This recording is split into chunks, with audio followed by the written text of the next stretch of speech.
Hello YouTube family. Non veg lovers కోసం restaurant స్టైల్లో నోరూరించే chicken kebabs.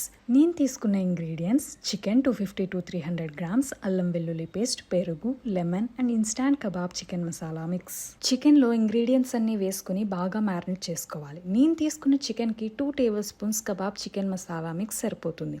ఇప్పుడు మ్యారినేట్ చేసిన చికెన్ని 1 to 4 hours ఫ్రిడ్జ్లో పెట్టుకోండి.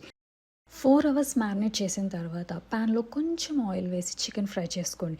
లో ఫ్లేమ్లో పెట్టి చికెన్ సాఫ్ట్గా అవ్వే వరకు ఫ్రై చేయండి. ఇలా చేసి పెట్టండి, ఎవరైనా అడుగుతారు ఏ రెస్టారెంట్ నుండి ఆర్డర్ చేసావు అని. మరి చికెన్ అంత సాఫ్ట్ అండ్ జ్యూసీగా ఉంటుంది.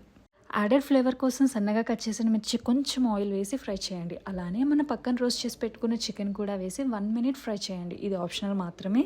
మీకు చెప్పినట్లే చాలా ఈజీ ప్రాసెస్లో చేసేసాగా. సో మీరు కూడా ఇలా ట్రై చేయండి. అందరూ అంటారు సూపర్ టేస్ట్ అని. Thank you for watching. Please subscribe.